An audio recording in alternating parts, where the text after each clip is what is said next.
કેમ છો મિત્રો? તો નવા આપણા હવામાનના વિડીયોમાં તમારું સ્વાગત છે। તો આજે આપણે જોવાના છે કે કયા કયા વિસ્તારમાં વરસાદ પડવાના છે, કેટલી કિમીની પવન ફૂંકાવાનો છે અને કયા કયા વિસ્તારમાં કેવા કેવા એલર્ટ જાહેર કરેલા છે। તો બધું સંપૂર્ણ આજના વિડીયોમાં જોવાના છે। તો વિડીયો સારો લાગે તો અત્યારે એક લાઇક કરી દો અને વિડીયો શેર સુધી બન્યા રહેજો અને ચેનલ પર નવા હોય તો સબસ્ક્રાઈબ કરી દેજો। તો ચાલો મિત્રો આપણે જલ્દીથી આપણા આજના વિડીયોનો શરૂઆત કરી દઈએ। તો આપણે પહેલાં અહીંયા રેડાર ફેરવી લઈએ છીએ અને આ રેડારમાં આપણે જોઈ શકીએ છીએ આપણે આજે 29 તારીખ છે, તો 29 તારીખનું આપણે અહીંયા સેટ કરેલું છે અને ગુજરાતના આટલા એરિયામાં આપણે જોરદાર વરસાદની પૂરેપૂરી સંભાવના રહેલી છે। તો આ બધા એરિયામાં મિત્રો જોરદાર વરસાદની જે છે આ રેડ એલર્ટ જાહેર અહીંયા કરેલું છે। તો તમને હું ક્લિયર રીતે બતાવું અને આપણે આગળ જોવાના છીએ કે હવામાન શું કહે છે આગાહી વિશે। તો આ છે મિત્રો ગુજરાતનો એરિયો, જેમાં આપણે અલગ અલગ રેડાર દ્વારા આપણે તમને બતાવવાની કોશિશ કરીએ છીએ। તો મિત્રો આ જોઈ શકો છો, પહેલાં આપણે ગામડા લઈએ એટલે પછી આપણે હવામાને શું કહ્યું છે તે આપણે જોઈ લઈએ। તો પહેલાં મિત્રો આપણે જિલ્લા જોઈ લઈએ કે કયા કયા જિલ્લામાં વરસાદ પડવાની પૂરી સંભાવના રહેલી છે। તો આપણે મેઇન જિલ્લો તો અત્યારે ભાવનગર છે, પછી થાળા છે, આ છે વડોદરા અને અહીંયા મિત્રો અમદાવાદ। તો આ બધા એરિયામાં ફૂલ રેડ એલર્ટ જાહેર કરેલું છે। તે ઉપરાંત જૂનાગઢ, ઉના, દ્વારકા, જામનગર, સુરત છે, અહીંયા મિત્રો છે આ દાહોદ। તો આ બધા એરિયામાં વરસાદ પડવાની પૂરી સંભાવના રહેલી છે। તો આ બાજુ આપણે ઉપર જોઈ લઈએ તો અહીંયા મિત્રો આપણે જોઈ લઈએ તો ગાંધીધામ, નાયલા, કુવાડા, બાંદીલ, પાલનપુર, મહેસાણા, અહેમદાબાદ, ડુંગરપુર, ઉદયપુર, બીકાસર, મીઠી, તો આ બધા એરિયામાં અહીંયા વરસાદ પડવાની પૂરી સંભાવના છે। અહીં જામનગર આવી જાય છે અને અહીં થાન આવી જાય છે। તો આટલા એરિયામાં વરસાદ પડવાની પૂરી સંભાવના રહેલી છે। તો આ વચ્ચે હવામાન વિભાગ શું કહે છે તેના વિશે આપણે એક નજર નાખી લઈએ। તો હવામાનના જણાવ્યા પ્રમાણે આગામી 5 દિવસ જે ગુજરાતમાં હવામાનની આગાહી કરેલી છે, આગામી 5 દિવસ વરસાદ રહેશે।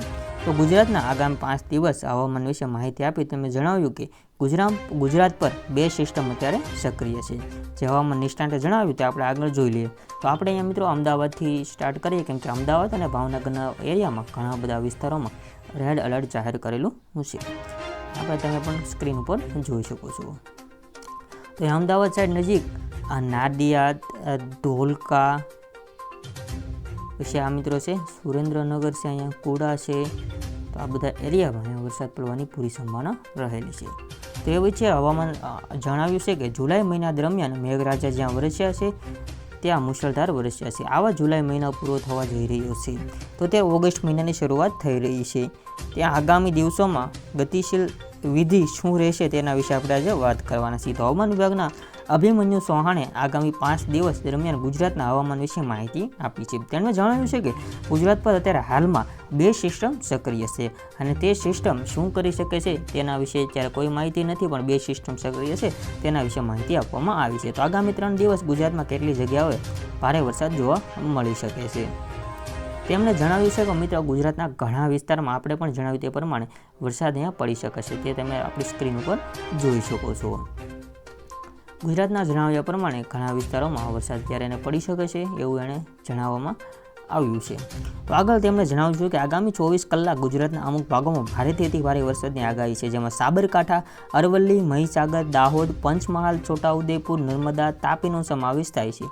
જ્યારે સૌરાષ્ટ્રની વાત કરીએ તો મોરબી, રાજકોટ, સુરેન્દ્રનગર, બોટાદ અને ભાવનગર, તે મિત્રો આપણે જણાવ્યું તે પ્રમાણે આપણે કયો એરિયો લેવાનો છે, તો પણ આ એરિયો આપણે ભાવનગર સાઈડનો આ તમામ એરિયો જે છે તે કવર કરી લેવાનો છે અને રાજકોટ સાઈડનો એરિયો, આ બેમાં ભારે વરસાદની આગાહી આપેલી છે, જેમાં મિત્રો આ બધો એરિયો કવર થઈ જાય છે। આટલો એરિયો કવર થઈ જાય છે, આપણે કલર બદલાવીને દેખાડી દઈએ એટલે તમને ખબર પડી જાય। તો આટલો એરિયોમાં કવર થઈ જાય છે। આગળ વધીએ તો હવામાન વિભાગવાળા શું કહે છે, તો આજને તારીખ 29 સૌરાષ્ટ્ર કચ્છના કેટલાક ભાગોમાં ભારેથી અતિ ભારે વરસાદની સંભાવના રહેલી છે, જેમાં સુરેન્દ્રનગર, મોરબી, રાજકોટ, બોટાદ, અમરેલી, ભાવનગરનો સમાવેશ થાય છે। ત્યારે ગુજરાતમાં રિજનમાં આણંદ, સુરત, વડોદરા, એટલે કે મિત્રો આ આણંદ સુરતવાળો એરિયો જે આવડો આપણો નીચેનો એરિયો આવી જાય છે, જે આ એરિયાની ત્યારે વાત કરી રહ્યા છે, આણંદ, સુરત, વડોદરાવાળી, જેમાં અતિ ભારે વરસાદની આગાહી છે। જ્યારે દક્ષિણ ગુજરાતમાં ભાગોમાં યલો એલર્ટ જાહેર કરેલું છે, જ્યારે અમદાવાદ, ગાંધીનગર, ખેડા, અરવલ્લી, મહીસાગર, દાહોદમાં હેવી આઇસોલેટની આગાહી છે। તો આવી રીતના બધી અલગ અલગ મિત્રો આગાહી કરેલી છે। આગળ વધીએ તો થોડુંક આપણે લઈ લઈએ હવામાન વિભાગ શું કરે છે, મેન માહિતી છે આપણે જોઈ લઈએ. ત્યારે આગામી 3 દિવસ દરમિયાન ગુજરાતમાં થંડરસ્ટોર્મ્સ વોર્નિંગ છે. આગામી 5 દિવસ દરમિયાન ગુજરાતના દરિયાકાંઠે માછીમારો માટે વોર્નિંગ રહેશે. તે ઉપરાંત 35થી 40 કિલોમીટર પ્રતિ કલાકની પવનની સ્પીડ રહેશે, જે હવામાન દ્વારા જણાવવામાં આવ્યું છે.